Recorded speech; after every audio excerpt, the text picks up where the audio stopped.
games of the year so far and stuff, and then I wrote a bit about what is game of the year. Ooh. All right, we are on air now as well. I thought I'd say. Oh shit. Thanks for letting us know. It's all right. Don't worry. There's nothing. Technically, he just did. So Yeah. Technically, mine True. still says we're starting soon. Yeah, it's because we're like 20 seconds behind. Maybe not though. I think we're getting better.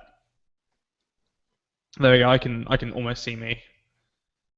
Dun dun dun. That's what someone says in the chat. Okay. just getting the chat up on my laptop. I didn't mute the stream. I had a whole horrible echo of what we just said. Oh yeah, muting the stream. That's a good shout. I need to mute that. Done it. There we go. Cool. So, today is the 7th of November. Da-da-da. Right, That's right, Tim. it is. Good job. Great start. We've now got the lamest intro ever. Starting with the date's a good thing. People will watch this. People are like, oh, I was wondering all day. Thank God they're here to tell us. Remind people they've got something better to do. Because when we start, I can't say good morning or good afternoon or good evening because You can. well, no, I can't because it goes on YouTube and then people just watch it throughout the week and then they watch it at different times. So whatever I It's say. good time to you, sirs and ladies and in-betweens. There you go. What was that? that? Tim, there's also this common greeting called hello. Yeah, yeah. That's quite a common one to use. That tends to work. In the first one in my in my introductions I say hello at the beginning just because it's easy. And happy birthday to Game Debate. Yeah. And it's also Felix's birthday as well today. Ooh, wow. Everyone's having a birthday. double today. birthday. It's true. Cool. Right, so should we officially start? Right. I got a pop-up saying. Okay, cool. Right, so hello everyone and welcome to episode 5 of the Game Debate Livecast, which is your weekly fix for all gaming news and anything about games, PC games, console games. So we're talking about it. My name's Tim, and today we're going to be guiding you through the next few hours with my wonderful guests that are with me most weeks. This week we don't really have many people different here, but we have a load of old faces that I'm sure you'll all recognise. So this week is a bit different. So it's also Game Debate's 7th birthday party. So Game Debate has now been going for 7 years. Yay. Yay. Hey. Rob, do you want to sing happy birthday? Here we go. No. That's depressing, man. You should. If you'll sing with me. If you start singing. Yeah, I'm going to fall for that. No, we will. We'll sing with you. Anyway, the introduction still needs to be finished. Are you sure you don't want to sing, Rob? I think we Positive, should. yeah. I think we should sing happy birthday. Mm-mm. One day in the I chat. think you're going to have to pay him to get him to sing, because guilt alone is not getting him there, Tim. What game Guilty. code do you want, Rob? What if we give you Call of Duty Black Ops? Would you Ooh. sing? No. It would just give me one thing to throw away. No need. You could gift it to people that I don't know, you hate maybe. Yeah, true. All right. Well, happy birthday to Game Debate, and 7 years is a hell of a long time. So anyone from the Game Debate community that has been there from the beginning, fair play. I think we can be looking forward to the next 7 years, which will be 2022 by then. And hopefully by then, I think our livecast will probably be the top livecast in the world. Hmm. Do you think we'll still be using the internet then and stuff, maybe? Or I don't know, Stream it to people's brains. straight into people's brains. People will see Rob in their brains. Yeah, sorry. Straight in there with the apologies. Yeah. So before we go into any stories, I guess we should go through our guests like every week just to make sure that everyone knows who everyone is. So first of all, as always, we have Rob with us, who is a full-time game developer for now and also makes his own mobile games. Rob, how's your week been? It's been good. Good.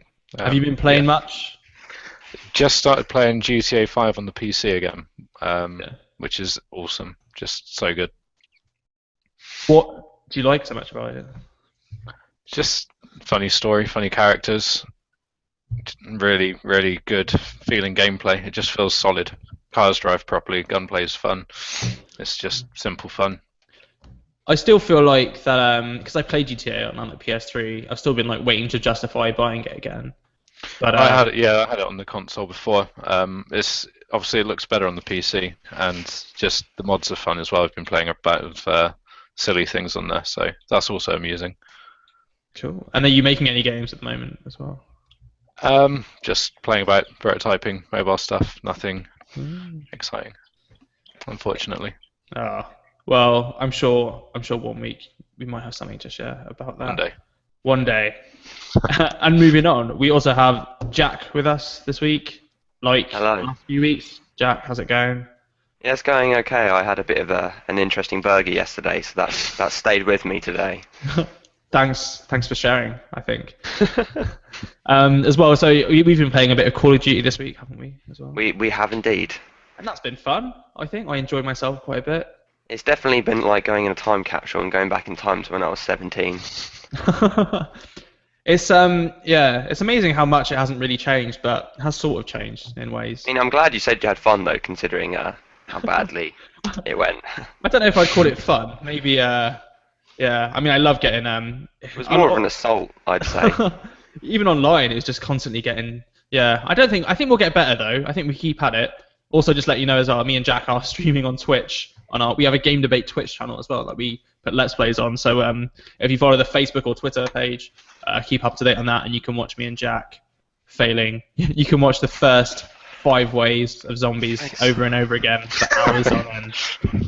It's gonna eventually you will get Best past level waves. 6. We got to 8. We got to 8. I think. We did. Eventually, I will get Black Ops to work and come and help you. One day Tom will actually be there to help me when Tim goes down. So Well, I don't think I'm completely to blame, but we'll see that. no, there were mistakes on both sides, that's for sure. Well, mainly not me, but I think. All right, it's let's not probably get carried away. More Tim, main- all right? I'm trying to be nice here, but you're testing me. and we also, as you probably noticed, we also have Tom with us. So Tom as well is a full-time game developer working on games. Tom, how have you been this week? Jet lagged, very badly jet lagged. Because you were in Korea for Yeah, I've been in Korea for a fortnight. playing League of Legends professionally, I assume. I wish professionally, unfortunately not professionally. But there was probably more time spent than there should have been on my holiday playing League of Legends. So Can you tell probably us? still quite bad. Can you tell us something about Korea that we probably wouldn't know? They have cat cafes, and it was awesome. Cat They had cafe. a million cats. I definitely knew that already. Try again, Tom. I don't really know what else. They have dragons, sure. Yeah. Oh shit. Yeah. Do the cafes for the cats to eat at, or do they eat the cats? You don't eat cats. That's harsh. What kind Logan's of right inhuman here, are guys. you? Come on. You go and buy a coffee, and there's loads of cats that come and sit with you. Are they like Tasty. stray cats? No, not stray cats, like own cats. Like the crazy cat lady's house, effectively. But she like- makes you a coffee first. So it's like My future. it's like a zoo for cats. Yeah, why not? We'll go with that. Okay, that's interesting. There you go. I didn't know And that. they have really fast internet. League of Legends at like 600 gigabyte download is very good. 8 ping. Oh, Real. that's the dream. It's very hard to play. They're all too good. Yeah. Did you play against many Korean people there? I did. I probably played about 10 games while I was out there. And in all fair, I won about half, so I'll take that as a bonus. But I did get my ass handed to me a couple of times. Fair enough. I guess one day we can hope to be as good as Korea. We need to start our own like cat. It's not Oh, going to maybe. happen. The No. Koreans are robots designed to play RTSs and MOBAs. Every year, SKT destroys everyone. I said it before the championship started this year, and it happened. It's proof. It's happened. They win. Just give up, guys. But they can bleed. They lost a game. One game. They don't. It's not really a Yeah. bleed. That's more of a rash, isn't it? Just They had an itch. Smart had a weakness. Now That's a so mild does cold, if SKT. anything. I noticed because when StarCraft 2, they when I used to play that, they used to separate everyone. So like Korea would have their own servers, and like Europe would have their own, like America would have their own. Do they do that in like a LoL, or can you just play against all everyone? No, they do that in LoL. Okay. But there's nothing to sort of, apart from a ping, there's nothing to sort of stop you creating an account on an American server or a Korean server and playing. But the ping kind of makes it a bit unplayable most of the time. Yeah. Oh, interesting. Okay, so moving on to our first story this week. So I'm sure many of us have, if you've ever played Age of Empires 2. So this week in the news, you've seen the release of a new DLC for the Age of Empires 2 called the African Kingdoms. Previously, we saw the Forgotten DLC, which was released back in 2013, and the game is now around 16 years old. And I mean, it's quite interesting they're still pumping out DLC for this. The original game, I think, was sort of known as a bit of a classic. I mean, I played the original Age of Empires game, and I also played, what was it, the Conqueror's expansion and the King's expansion pack on it. And I think one thing for me is there's been like quite a bit of a like void in my life, I think, from Age of Empires or those kind of games, and I don't really know why. I mean, I guess StarCraft 2 is sort of one of them, but like I don't really know what's happened to them. So I guess from a game development perspective, like if we start with Tom, do you think would there be like any challenge? So after they made the HD remake, do you think there's like any challenges to like putting in some more DLC for it, or do you think they're just doing it to make some quick money? I don't think there's many challenges necessarily behind it. It's just a case of creating more content and releasing it as you would any standard DLC, even though the game's 10 plus years old, 16 years old, or whatever it is now. HD remakes 4 or 5 years old, I believe. Mm-hmm. So it's just like releasing a DLC for any other game. It's create the content and put it out there. For releasing it just to make a bit more money, I don't think they are. I think it's good that there is still this support for the game. There is still people wanting to play this game 16 years after it initially launched, and have the game developed and still have new content out for it to keep people hooked onto it. Yeah. Did you play the original Age of Empires? Did you enjoy them? I probably spent way too many hours on the original Age of Empires. Well, on Age of Empires 2. It's Jack, did you play Age of Empires properly? I played a shitload of Age of Empires 2. That was my jam. I loved it. I just loved how ridiculous the cheats were as well. Like, you had these people. I remember you could spawn in these people that blew up, but they didn't actually do anything. They just suicided on things, and you had little cars and stuff. I remember the cars. Do you remember the Joan of Arc campaign? Now that was a challenge. Yeah. That was fun. I remember the original game. There's like photon troopers as well, and you just get these little like space-suited laser men, and they would go around and like, kill everything. I want to say the car you got in 2 was Knight Rider's car. Well, Knight Rider, I believe. I might be wrong with that, but I want to say that's what it was. It had a stripe. It had a stripe through the front, and it was blue, wasn't it? If I remember right. Yeah. That was it. Oh, that was great. Great game.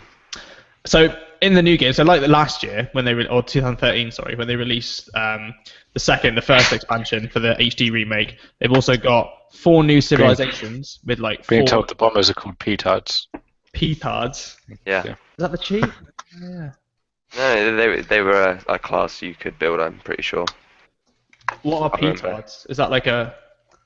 They were suicide bombers, you know. Is that like a real term, though? Yeah, I believe so. Everything in that game is pretty lore-friendly apart from the cars.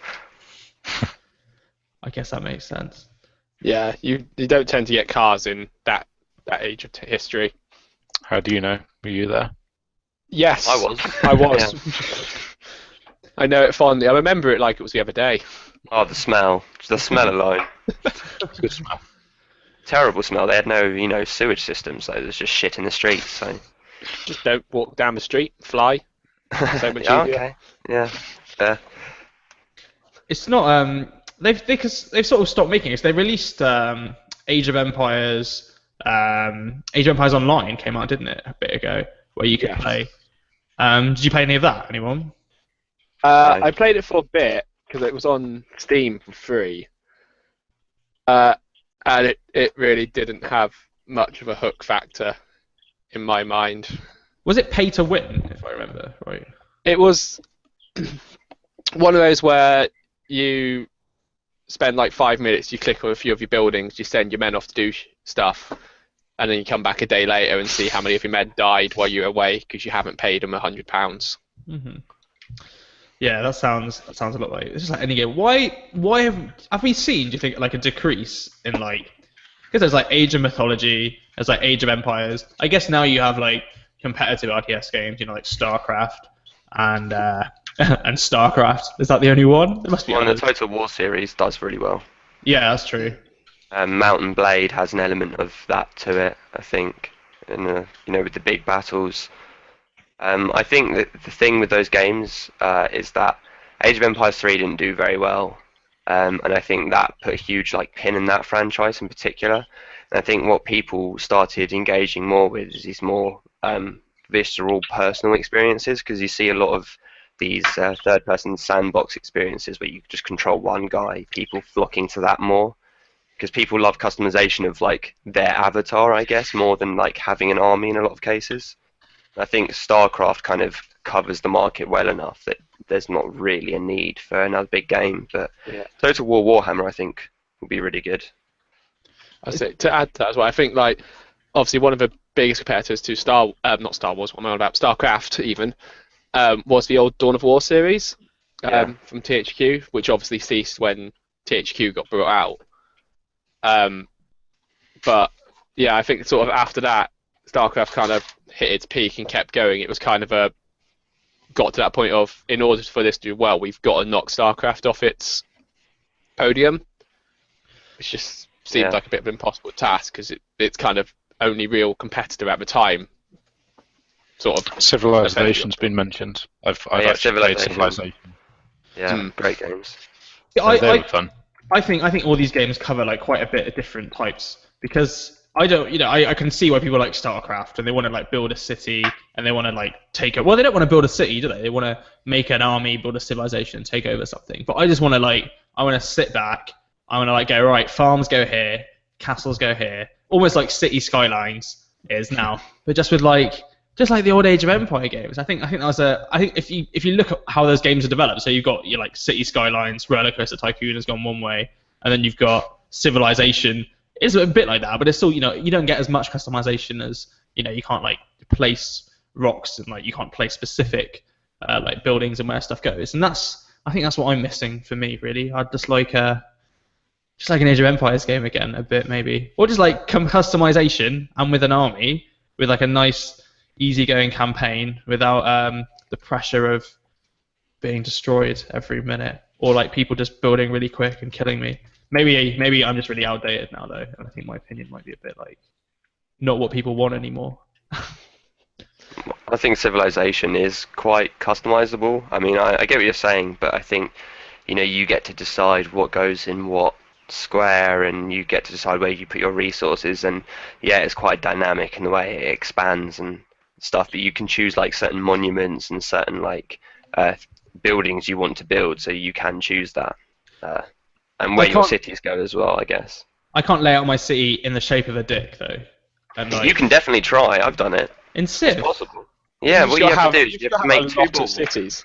You'll make two balls, and then have the balls in funneling into a bottleneck, in a valley or something, where there's not buildable tiles either side, and then your city will expand down the shaft, and you've got yourself a civilization penis. I think my only thing with Civilization is every time I play it, I somehow end up losing a day very, very quickly. It's just one more turn. Oh, I'm over halfway now. I may as well finish it. Oh, it's 5 a.m. Shit, I've got work in an hour. I've never finished a game of Civilization. I've bought them all. I think I've sunk 20 hours into it, but I've I don't know. By the time I get towards the end game bit, I always get bored or it gets too difficult and I just quit playing. But I just look. that might say more about me few than the times. games. My Steam's 450 hours on Civ 5. What? Did you I always play? find that I complete it the same way. I try and go for a different game style, like scientific or peaceful or something. Yeah. And I ended up just nuking everyone every time something happened. It's like, fuck it, kill them all. That's just because you're a warmongerer.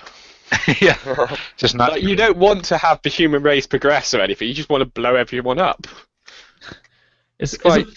Don't you win in one of them if you just get to the moon? Isn't that one of them? Yeah, that's the science. That was one, yeah. Yeah. But again, I killed everyone before I got there, so. Who needs the moon when you've got this planet, right? Yeah, exactly. Waste of time. And why do you win if you go to the moon? Like, if you get to the moon, like, what the fuck does that mean? That's like nothing. You just got to the moon. Like, You win the own space the moon. race. Won the moon. You know, the Cold War. Remember that? That was a pretty big deal, wasn't it? well, Russia kind of collapsed after that, you know, and America is now like in charge.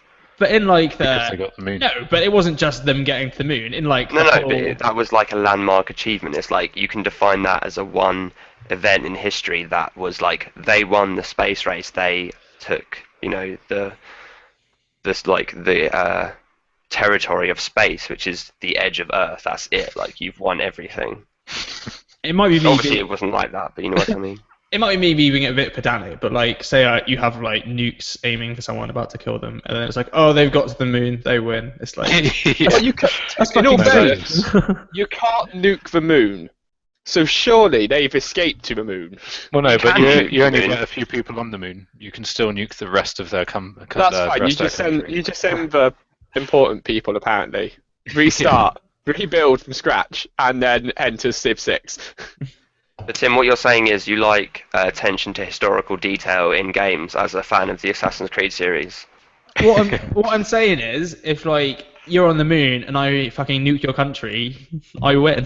Who's But won? if I'm Yeah. on the moon, your country doesn't exist because I've already wiped you off the map. Because I'm playing Civilization. Yeah, that's true. And I'm on the moon, so I'm fine. If you play actually if you play Beyond Earth, like that game starts off where you're like chasing everyone to the moon. So like it could just be like, yeah, you get to the And moon. beyond Earth, you're everyone else like gets to on the a moon. different planet altogether. You're not even on Earth. No, yeah, it was really bad though. Well, not bad. I played that like I played Civ 5, not to the end, so maybe I don't really know how properly it is. But like, yeah, Civ Beyond Earth is okay. I haven't played Rising Tide, but it was a bit more confusing, I think, than the last one. Well, Civ 5 is so good because it's had years to build expansions and refine its gameplay and build a meta. I think the problem with Beyond Earth is that you play it and you're so spoiled by Civ 5 that every game there's different countries and different leaders and stuff. Whereas in Beyond Earth it was the same 8, so if you had the max amount of AI, amount of civs in your game, you have the same people every time. So I think if given a chance it could be as good, but obviously I just think it didn't do well enough for it to pick up enough of a culture to be developed properly. But I think if it had the same amount of expansions and stuff as Civ 5, it'd be equally as good, in my opinion. I guess it is just missing mechanics a bit. I don't know. Yeah, I don't want to talk too harsh on it because like it is. I guess it is underdeveloped, but I don't know. I feel like with that game there could have been like, especially the interface and stuff, could have been done a bit better. I Oh, think. definitely. Yeah, they just kind of lazily rushed that out and just moved. Like they didn't change it. They just moved the options around. So if you were used to Civ 5 quick clicking, you kept like declaring war on people and shit. All the planets like look pretty weird as well. And there's all that fog everywhere that I just despise. I hate that bit. I hate the mechanic of that, of having to, because you can either like be one with the fog or get rid of it. Everyone wants to be one with a fog, though. Yeah. That's true. Cool. So, yeah, chat seemed to be. They like my curtains. Do you like your curtains? Why do people always bring up your curtains? I think Tanja likes the floral pattern, perhaps. It's yeah. They were here when I moved in.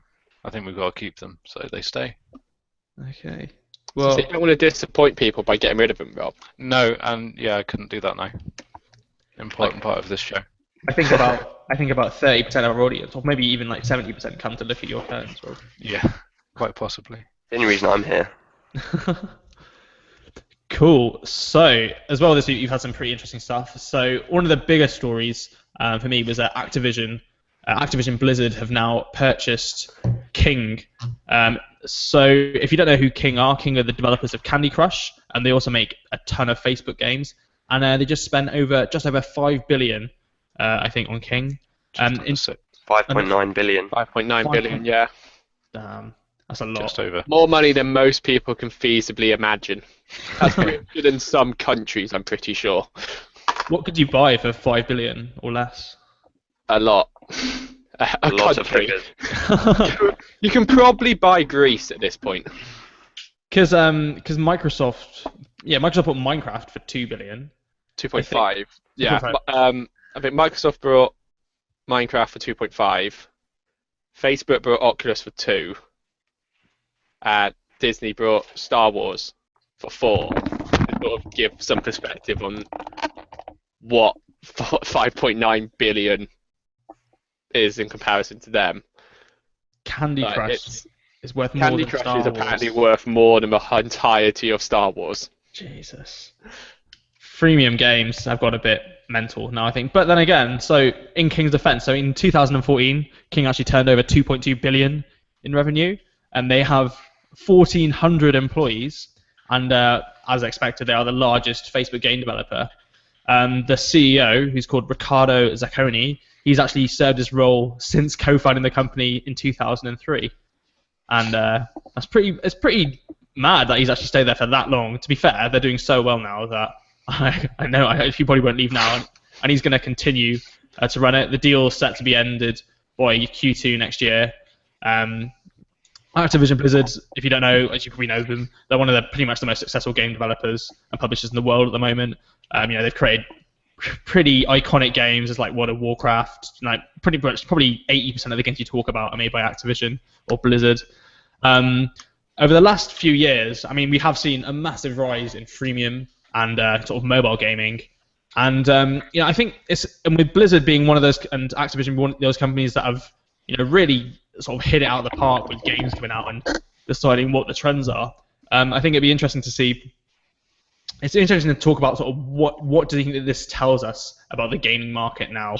So I guess as a consumer, Jack, like with Activision buying King for so much money, what do you think their thoughts are, and how do you think that's going to impact on what they're going to sort of release in the future? I know they've said King are going to be a bit of a separate entity, so they're still going to keep going, but I guess freemium's here to stay. Yeah, it is. Whatever you think about it, freemium's happened. League of Legends alone has proved that. Its entire culture has been built off freemium. You see loads of games doing it now, some more successful than others. But I don't know what they're thinking, honestly. I can't believe that Candy Crush will continue to be popular. Look at Angry Birds. That sort of died off after a while. People are like, it genuinely is just the same game over and over. And I think that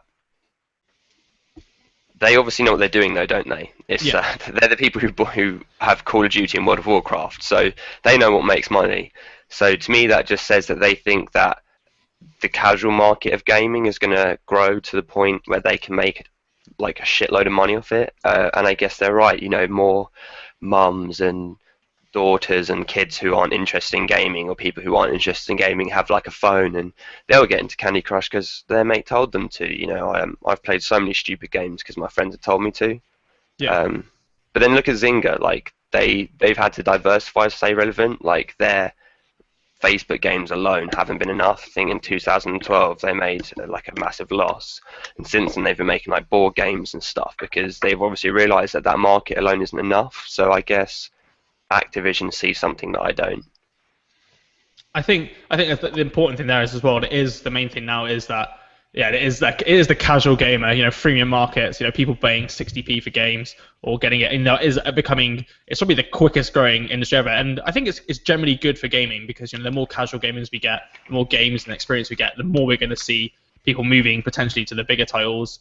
Like you mentioned, like from knowing my rough understanding of the game industry, releasing a game and then having to make money on it, and then basically spending all that money into your next game, and then trying to make money on that as a studio to run. It is a very difficult business model to get. So if you're a small indie studio, you've got to imagine trying to make hit after hit after hit every time you do it. So I can definitely see, as you mentioned about Rovio and about Zynga, diversifying definitely makes sense. There's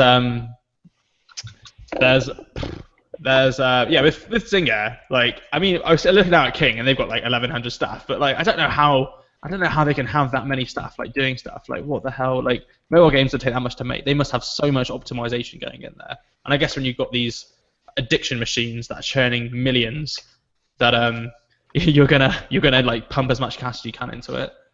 I think they're like diluting the gaming market to a point because it's cool if you're making games for casual people, which is fine. But what you see is that the core market of games is starting to be developed for casual people. I mean, games that really like remember Contra and like Ghouls and Goblins and stuff. Like imagine giving that level of difficulty of a game to your average child or like young gamer now, they'd hate it because it'd be too difficult and they're not handheld. And I think that this like kind of Facebook gaming, if it comes as like a separate market, is fine. What I get scared of is when I see people like Activision Blizzard buying it, is that they're going to bring it into my gaming experience. I think from like from my thing of where they're all going with development of it though, is a lot of it's down to where the market is at the moment. If you look, okay, PC is huge, and a lot of people do have PCs that play games. Xbox and PlayStation are pretty big. A lot of people have them. Nearly everyone you know has a mobile. Yeah. Like I've got my grandparents have mobiles, and I've got a 3-year-old sister that knows how a mobile works and can play games on a smartphone.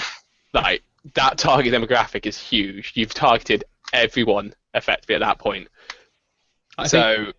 It's just the market is so huge. You can create these casual games that not necessarily for the hardcore game, but people that want to sit down, play 2 or 3 hours on a big game.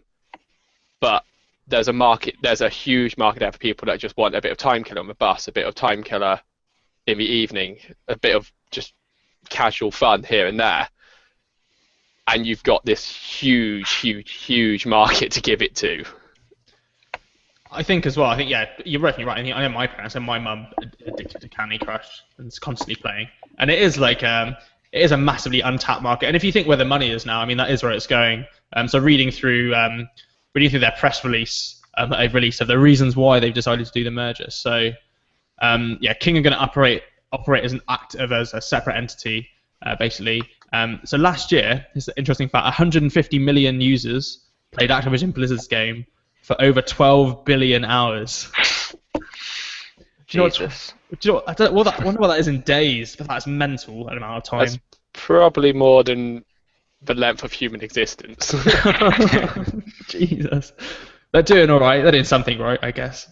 They have 474 million monthly active users worldwide for I think that's for Activision Blizzard, and the Candy Crush guys, King, they have 330 million active unique users online.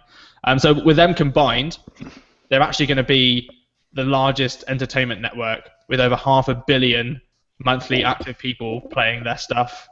They want to be the most profitable, successful, standalone interactive company in the world, which I think they will do. They want to be the global leader in mobile gaming, which I think they will be. And the boards of Activision Blizzard and King both unanimously approved a decision to do it. And it's going to be done under Irish law because that's where you get the best tax breaks, I imagine. You'd kind of be silly to turn down, like from the point of view of the King's directive board, when someone goes 6 billion and you go, nah. Like you can see why they were probably unanimously like, yes. Yeah. Big bag of money. You pushed a hard deal there. I mean, we will just be giving it to you for that. But I guess for 6 billion, yes, we can have a merger. There's not a lot that I wouldn't do for 6 billion. How do you think they came to that valuation? Like they only turned over 2 billion last year. Like they think. I think when I've seen mobile markets coming up, a lot of them have been about and everyone's targeting like Africa and now in the developing nations because basically they're the next smartphone market. And I know Facebook's strategy at the moment is just like heavily aimed to like grow in Africa, grow in all these developing countries where people are starting to get 3G and internet. But I mean, it has to be based on that, I imagine. But I don't know, where's this 6 billion going to come from? I imagine they looked at the turnout for the first year or two when Candy Crush was first really big, because I know they're making like millions per day or something. Yeah. So I guess what they've hoped for is that they're going to be able to come up with another Candy Crush, which will do the same thing and get their return off of the first few years of that one, rather than off of the back of Candy Crush, what it's doing now. I think a lot of it is they've brought the name now. Yeah. It's all like you put that name on a game. Anyone was really upset, like anyone that's really obsessed with Candy Crush or any of their sort of the Candy Crush spin-offs. Yeah, we refer to them as spin-offs, but the Candy Crush spin-offs will go, oh, a new Candy Crush game, let's download. Suddenly, you've either brought the product, or even if you played it for a couple of hours, you've just made them so much in ad revenue. And you've got the amount of people that will do that. It's just that you brought the name at that point. Is there like a market longevity beyond those one hit titles? Because like I tried to think of the three biggest like mobile games that have come out and like have like been the face of the culture, and it's Farmville, it's Angry Birds, and it's Candy Crush Saga, and they're all by three different people. And I think the point is that are people interested in Candy Crush again endlessly enough for it to be as big as when it first came out? I really doubt it. I think what's going to happen is the next game will be some other random company that's not huge that they just somehow hit upon an idea that just clicks with people. Because I think that Zynga did okay with like all their words with friends and stuff, but I just don't know if you can predict a title to hit that well. I don't know. I think you can, because if you look at Angry Birds, for example, like obviously Angry Birds was one of the biggest games when it came out, and it's still up there, and it's still like releasing. It gets sort of like the Angry Birds Star Wars, the Angry Birds and Space, and it sells all of these very similar games with a new graphical style off of Angry Birds the title. I mean, I know when it first came out and I was enjoying the games, I ended up with Angry Birds 1, 2, Space, Star Wars, just all on my phone, just because it was just like, oh, there's a new Angry Birds game, we'll download that.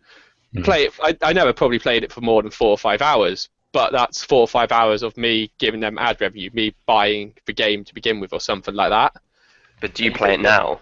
I don't play it now, I will be honest, but I'm sure there's still millions of people that do. Yeah, probably. And I think it will be the same thing, especially with I've got Activision Blizzard's IPs and backings and stuff like that. They can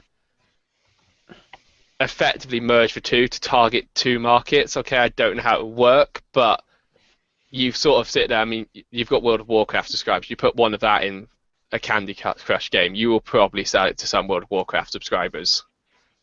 They will probably buy it. Yeah. The reason Rovio aren't actually doing that great at the moment, particularly, they've got that. I think they've missed the Angry Birds hype because they've got their own film, which they released a trailer for, which is coming out like next year, I think. And if you watch it, there's a trailer for it. It's because they did everything. They got the merchandise, you got the toys, the T-shirts, you got the film coming out next year, and they've dumped a hell of a lot of money into it. They've recently done a hell of a lot of layoffs at Rovio because they tried to do freemium with their new game, and it just hasn't taken as well as people thought. I think the killer combination of Blizzard, Activision, and King is like, if you look at Blizzard's games history, so they've got World of Warcraft, which is the most successful game of all time. They've got Hearthstone, which people love. They've got StarCraft 2, which people love. Like, these people definitely know how to make basically the most popular games that exist at the moment, and you combine that with King, who are making the world's most popular mobile games. I mean, these guys, like, that team of people you could put together is insane. Like, it's set to fail, surely, because like no one could be that good. No one can make something that's that perfect. But they do have at the moment the perfect storm for making like the next big whatever. And they'll fuck it up. Maybe they won't. But too much pressure, especially now you've said that. Yeah. So, they're going to be watching this and going, oh no, this, Tim's put the pressure on us. We've got to make the perfect game. Shit, guys, Tim's right. Just give back. They do have to make the perfect game, though. Like, they can do. There's no one in the world more experienced at this than these people. And, like Blizzard, as far as like haven't made a bad game. No. As far as I can think, like all their titles I can name off the top of my head, none of them are bad. I think And Heroes of the Storm is yet to really gain traction, though. I don't think it's bad, but I don't think it's come out at the same level of quality as like Diablo 3, StarCraft, Hearthstone. No, but I think all those other games were quite unique, while Heroes of the Storm is very much trying to compete with League. Well, Diablo 3 to a certain extent, the action RPG had been sort of tried and tested by then. I think Blizzard True. do But it do did quite. have- World of Warcraft came out after like all the earlier MMOs. Yeah, true. I know. Like from Diablo, you probably had all the backing of Diablo 1 and 2, so you had a lot of people buy it on its name previously. World of Warcraft shot off, I think, a lot based on Warcraft 1, 2, and 3. Definitely. So that sort of helped do that, whereas Heroes of the Storm doesn't necessarily have that to bounce off. It's kind of like, do I play Heroes of the Storm and play with the Blizzard characters I like, or do I play League of Legends? And I think most people sort of went, we'll just stick with League for the time being and see what happens with Heroes. And then obviously now you've got Overwatch coming out as well. I just had to go Google Heroes of the Storm because I had no idea what it is. But I did exactly the same thing. I've never even heard of it. That's Blizzard's MOBA. Yeah, it's Blizzard's MOBA. Everyone's got one these days. Gotta have a MOBA. Yeah. But yeah, you've obviously got Overwatch coming out as well, which looks fantastic. And as well, so why we're doing this podcast, BlizzCon is actually going ahead this second. And as I went onto Blizzard's website, they have now actually announced the pre-orders for Overwatch, which is coming out. And the interesting thing about it, because I thought it would be freemium, I think everyone thought it would be freemium. Yeah. And they're charging $60 for the boxed product, which means that we might get a Team Fortress kind of game, which is quite similar, which is instead of pay to like for stuff, it's more like Counter-Strike or something where you're going to pay an initial fee. I mean, they don't. Well, you like don't TF2 originally, before it was free to play. Was that what it was originally? Yeah, well, TF2 you have to I'm a buy sucker. I bought it twice. That's impressive. And now you're getting it for free. It's not the same game. When it first came out, it was really nicely balanced. There was only a few, like, when they released items and stuff for characters, it was only like a little bits at a time, whereas now it's just everything Chaos. everywhere. Yeah. No, I don't know. I think I can see why they put a price tag on Overwatch,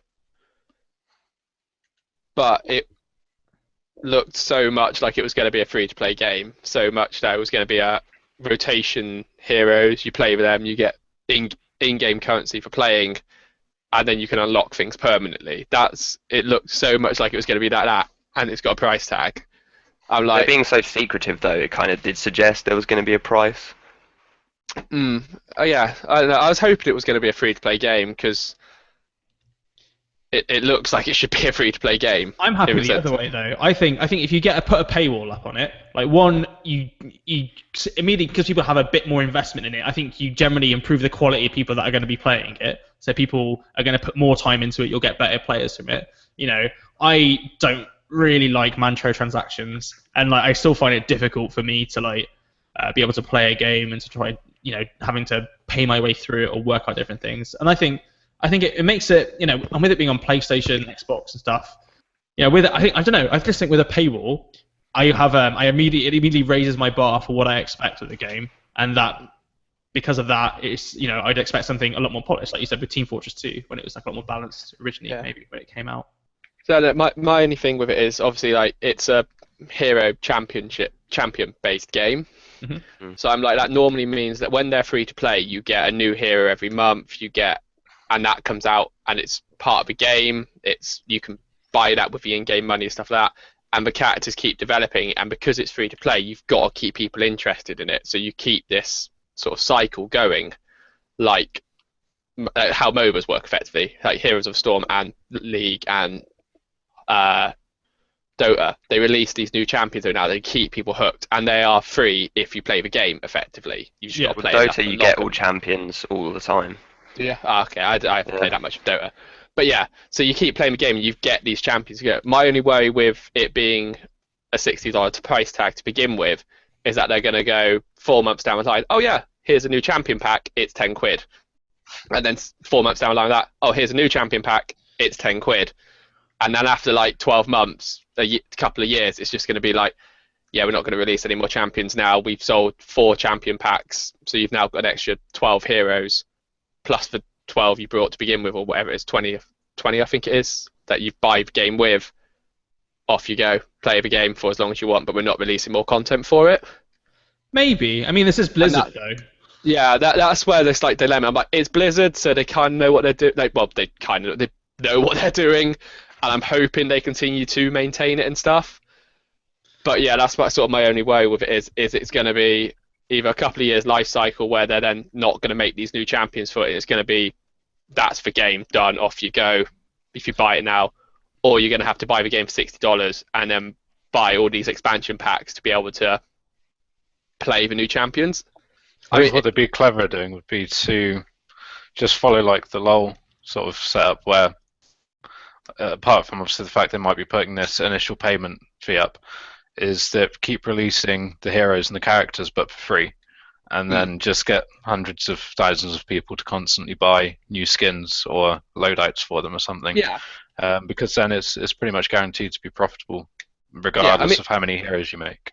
Yeah, if they do something like that, I mean, the game does have skins because I was looking at some of the pre-orders for it, and you can buy some of the pre-orders like give you unlocked skins when you buy it. Just to jump in quick there, so the pre-orders bonus, you get 21 heroes, you get 5 skins with it, and you also get themed content for Heroes of Storm, World of Warcraft, StarCraft 2, Hearthstone, and Diablo 3 as well. But go on. No, I was gonna say, like, if it's a case of it's a $60 price tag to begin with, and they keep releasing new champions every like 6 to 8 weeks or whatever, keep the game maintained. But when they release a new champion, that champion just gets added to your pool. It's a free champion. You've paid for the game, so that champion's sort of like Jack was saying with the Dota 2 model, that all your champions are unlocked all the time. So they just release a new one, and it's in your pool. You've got it. And then if you've wanted to buy skins, that's where they did make that extra money. It's not too bad. I think as soon as they sort of start going every 4 months, here's the new champion pack, you need this sort of in order to play with the people that are buying these champion packs. Yeah. It can very quickly get to a point of you'll annoy a lot of people, I think. How many champion packs is enough? So say like they did it like they're doing WoW now, where they released like one thing a year and then completely balanced it. I mean, I imagine that's probably what they'll do. But I think games like that just get a bit too stale too quick unless you constantly add stuff to it. I think releasing a champion pack every year, you'll get people playing it for 5 or 6 months, then it'll get a bit stale, and then obviously it keeps the cycle going because people get, new champions, okay, let's jump back on. In my opinion, I think they're better off going every 2 months, every 2.5 months at the latest, going, here's a brand new champion, enjoy. 2.5 minutes, here's one more, go and enjoy. And just keep releasing champions periodically rather than a sort of pack. But again, that sort of the only way of them doing that really is if they're going to give them away for free after you've brought the game. Mm-hmm. I think what they'll do is actually be quite good with their DLC, whatever they do, because I think one thing they've proved consistently outside maybe the Call of Duty series is when they release DLC content, add-on content, it's more than just extra stuff for the game. I mean, the amount of changes Diablo 3 has gone through, for instance, outside of DLC, and then when they added the Reaper of Souls, it really felt like a fresh extension. It was like 1.5. And I think with Overwatch, what I would like to see is initial paywall, you pay for great content, good balance, no sort of enforced meta or something, like through champion packs, like you said, and then release like new game modes and full like map experiences that are like themed or something. Kind of like the way Battlefield 3 said it would do, but didn't. Mm. Mm. Yeah, I think it'd be interesting to see how they go about doing it. Obviously, I know me and quite a few people I expect the free-to-play model for it. Yeah. So obviously not known. I'm sure it'll probably be announced at BlizzCon or something like that, sort of how they intend to tackle everything. And I'm trying to Google now because they will literally be announcing it like this second, but I don't think they've said anything yet. That's like. Well, I do agree that I thought it'd be free-to-play as well initially because, like you said, it does look like it's a Team Fortress 2 with MOBA elements. But then, like, every time they were asked about it, they would say, we're not announcing it now, we're not announcing it now. And I think that, to me, was just so suggestive that it's not going to be free-to-play. Like, 'cause If it was free to play, they would just be like, yeah, it's free to play. True. It just seemed like, obviously, especially because I thought as well with their recent game with like Hearthstone being free to play, with Heroes of the Storm being free to play. I kind of thought it was going.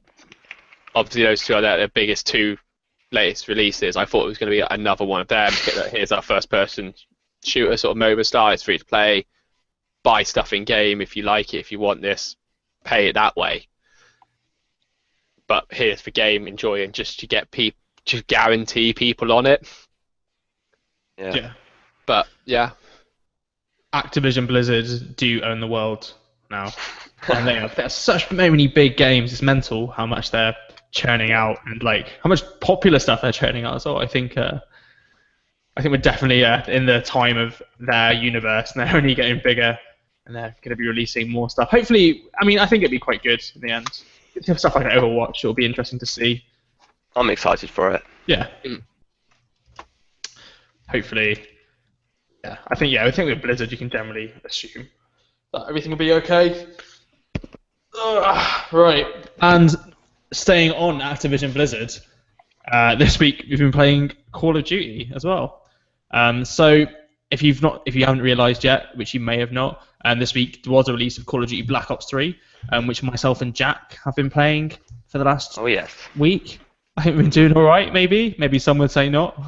We've improved. We're getting better. There's definitely one of us is doing okay, and someone else isn't. I'm not going to name names. I think it would be. I wouldn't want to put anyone down really. So I think we should just keep that to ourselves. Okay. So the game was launched at midnight a bit ago. Sticking to the typical COD format, you get multiplayer, and they've actually introduced a new zombie mode, which is really, really good and interesting. A bit different. There's definitely similarities in it, and they've also had a few technical issues. I think you can generally expect this in most PC releases. But one of the ones that is quite interesting is some people have had mouse lag, which you think for an FPS with a budget of that size would be able to maybe sort out a bit. And the issue is that if you're playing the game at 30 frames per second, you have to move twice as far than if you're playing the game at 60 frames per second. So What? I know, yeah. I don't know how that can happen. But that's an issue. That's a known issue, they've said. And also there's memory leaks as well. Oh yeah, big time. Which I know you've had a bit of, Jack. Really badly. So, I mean, from my perspective of playing it, I mean, it does seem like quite a fun game so far. There's definitely a learning curve to have. You got birds cheeping around, Rob. Oh, can you hear them now? Sorry. It sounds like you're smacking them against the wall. Hopefully not. No, Don't say that, Tim. Just shut up off camera. Animal cruelty aside, I mean, Jack, what did you think of Call of Duty so far? I went into it with pretty low expectations because, like I've said before, I was kind of done with the series. I was more excited for the campaign than the other parts, and I have to say, I think that was the shittest part of all of it. I think the campaign, the textures look nice, the characters look nice. I think a lot of the assets, they've obviously made the detail and stuff of the world look really interesting. But the idea that it was supposed to be more open, I think, was a bit of a marketing trick rather than actual truth, because you don't have to go down that one corridor. Instead, you kind of just have a wider corridor that you're going down. And I thought the story's a bit hit and miss. I remember playing COD 4, the story in that was really powerful, and Modern Warfare 2 following on from that. And I feel like this one, it feels like a lot of the set pieces, in particular the bits that Call of Duty is famous for, they feel really rushed. I remember there was that explosion in the first level where that VTOL copter just sort of just whizzes past you with Doom level explosions going off, like Doom 2, and it's quite disappointing. But I thought the zombies was cool, and the multiplayer is COD multiplayer, but with more verticality, I guess. I think sticking on the single player campaign for a sec, it was. I mean, we only really played. I think I only played for about 2 hours or so originally at the beginning, and there's a lot of smoke everywhere. You don't see anything. So when we were running through, I kept sort of stopping a bit, having a look at what was going on. And like, getting left behind while I'm getting shot at. well, I wanted to see. Cause it was all like quite exciting and quite cool. They clearly want you to sprint through it, but like just from a development perspective. So like, there's some guy lying on the floor and he's like burning on fire, and then these people like they're like patting him out, and it just goes in like a continuous loop. Like if you stand there and watching it, they just do it for like ever, and it's like loads of other stuff. Like it's just going on, looping, and you can be stood there for hours. Like Sounds like he's stuck in his own ring of hell, just tortured for eternity. that's what Call of Duty is, really, I guess, in a way. But it's a metaphor for the entire game. But yeah, like that, like as a production element thing, like come on, like why are they cutting so many corners? Do you think they've got to like? They put all their money into voice acting, didn't they? There's so many fucking faces cropping up. There's Christopher Maloney from Law and Order and Wet Hot American Summer. There's Katie Sackhoff, who's what's her name in Battlestar Galactica, Starbuck. I can't remember who else. And then in the zombies, you had, what was it, Heather Graham, Jeff Goldblum, Ron Perlman. And it's like the amount it must have cost to get these people. Why didn't you put that into like making the game interesting or different? Like they could have done so much with that jetpack and wall running mechanics. Why isn't there? Maybe there is further in the game, but the levels I'm playing, there's very little point to it. Like, yes, I can wall run across that wall, but there's also a fucking staircase over there. You know what I mean? And in taking both routes, you end up in the same place. Like you and I, we were both going in different routes, but we were still in the exact same place, if you know what I mean. Whereas one of us could have been like running up the walls and jumping on platforms and jetpacking around, while the other one's like sliding through. And I feel like they have these cool mechanics and they just didn't really use them properly. I feel even for players like me that are a bit like mentally challenged when it comes to some games, like they actually highlight the floor, like where you can stand and where you can't stand now. Yeah, no, exactly. It's like it's brain dead Call of Duty. It tells you where all the enemies are through walls, and you can shoot them through walls. And when you can hack turrets and kill everyone around you. I remember Veteran on COD 4. It was a harrowing experience. You felt like you were this one guy against this like torrents of sharks trying to rip you apart. The Pripyat level, when you're waiting for the chopper, and you have all these enemies coming in, and you have these like bullets whizzing over you, and it feels so dangerous. And in this game, I just felt like Super Soldier rampaging through, smashing people. And we were playing on hardened. It wasn't like we were playing on easy or regular. And like we're not very good. Well, you're not very good. And hang on. Whoa now. And we still didn't. I don't think we didn't do that bad on hard, and I thought it'd be way more difficult. I mean, if you look at that, the zombies stuff was a bit difficult, maybe. Was it though, Tim? Was it really? Did we just forget how to follow basic instruction? I think when Tom gets in, I think that will be like the true test, because like it is difficult. Like I played the other ones. It'd be nice to have someone else by my side going, yes, Jack, you're right. He is slightly not there, in his head, because I'd say, Tim, keep moving, and then you die, and I go, what happened? You go, oh, I was looking at something. I was like, so were you moving? No. But they came out of nowhere. I was like, oh, where did they come from? I don't know. I wasn't looking at the level. I was looking at the wall. Oh, so when you say they came from nowhere, what you mean is... Yeah, okay. I can now see why you were saying you were having difficulties playing the zombie mode. Yeah. Tim's going, there's no story, and I'm going, I'm sure it's past wave 3, Tim. I think that's where it probably is. Yeah, I was gonna say, I can understand why you were having problems. I mean, eventually I might get Black Ops to launch, but No, we do need you, Tom. Yeah, sounds I'll like get on there eventually. Apparently I've played Black Ops to 12 minutes, but And you're saying Tim is scared of zombies, and you know what? You're absolutely right. Every time a horde would come, I'd hear a little scream. I'd be like, Tim, where are you? Oh, there's loads of them, help me! And I'd just see him running past, like, it looked like Justin Bieber going out of his hotel. And as I would like to do in that situation, I'd pull out my gun and just start mowing down the crowd. I thought you were going to say shoot him.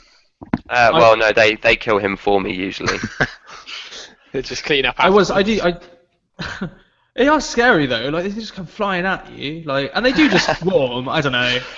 It is difficult. They do swarm. Genuinely, it's still as difficult as the zombies used to be. But I think It looks cool, and the voice acting, I have to say, like the dialogue and stuff is actually really cool. Like you can't choose your characters, but when you spawn in as different characters, there's different lines of dialogue. And I was watching people who are actually good at the gameplay as well. And it's actually really interesting. They've developed this one like a roguelike. So it's one map, yeah, but it's all about getting good power-ups and good spawns and stuff so that you can get to later levels with as more powerful or better weapons.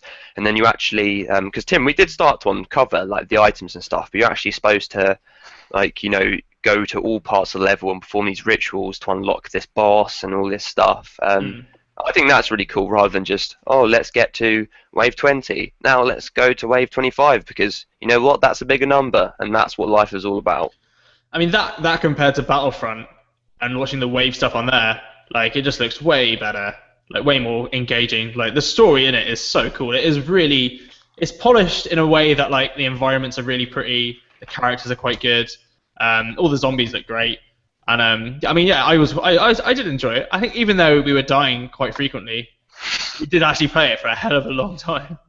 Yeah, it's really involving. It's very Moorish, because you just kind of want to get into it, but yeah, it gets frustrating when you just have to keep restarting. Now, I find like what was a bit weird about the progression system, and maybe this is me misunderstanding it, but as I understood it, as you play the zombies map and you get points and you do better, you gain like a ranking overall. And then you can use that to unlock customization slots. So as I hit level 5, I unlocked the first assault rifle. So that meant as I use that assault rifle, I can upgrade it and add optics or camo to it in the zombies map, which is cool. I think that's really cool. But what was strange is the first weapons you unlock the first weapons you unlock to customize aren't the ones you gain access to at the start of the level.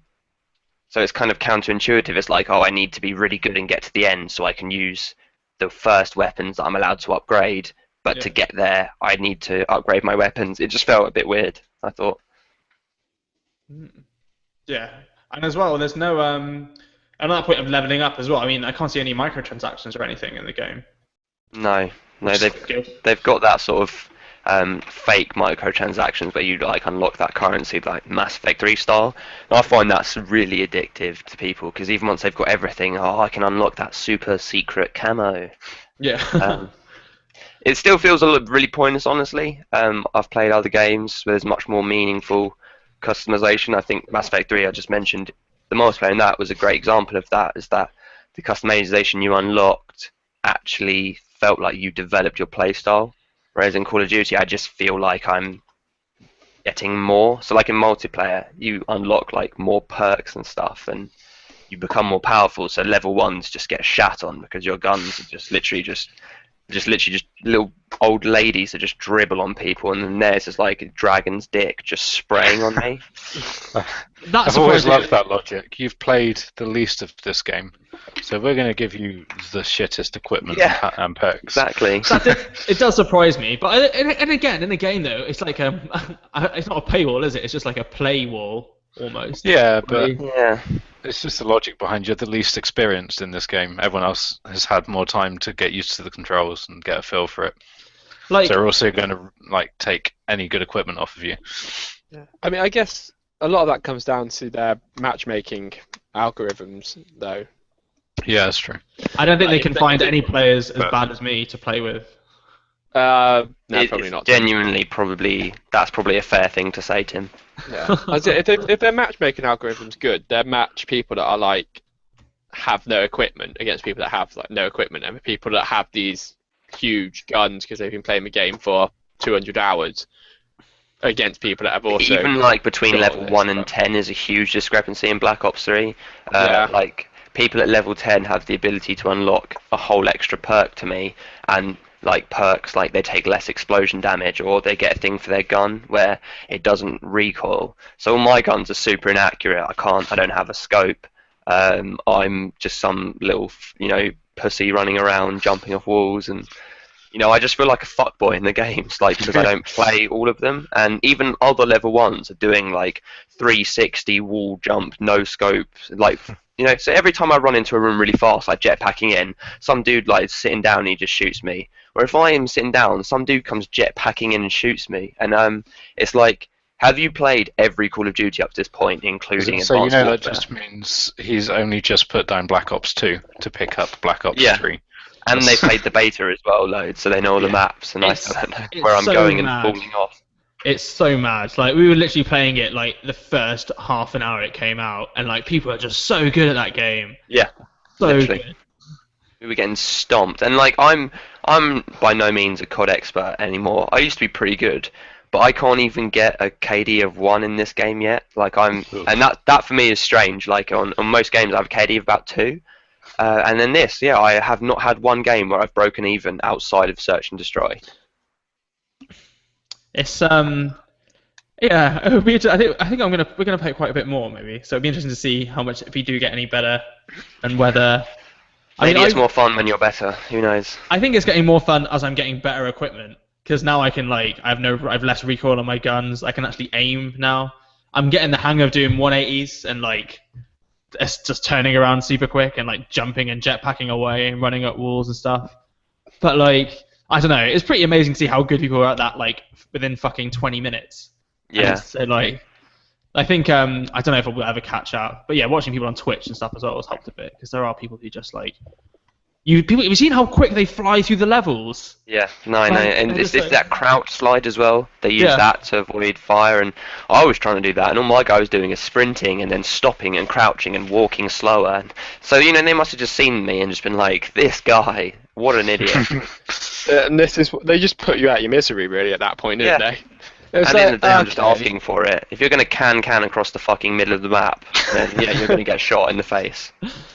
I think Jack put it the best when we were playing, when it's like you literally feel like that if you stop and someone sees you, you're dead, and that everyone else is just like stopping and shooting you, but like when you see them, you can't kill them or do the same to them. Like it's just insane. Well, Like, you can kill some people if you know you're not Tim. someone. I'm yeah. getting better now. I'm getting. You are. You slowly got getting more better. than 3 to 38. You know that was an He's improvement. had a look at all the maps now. He's seen all the wall textures.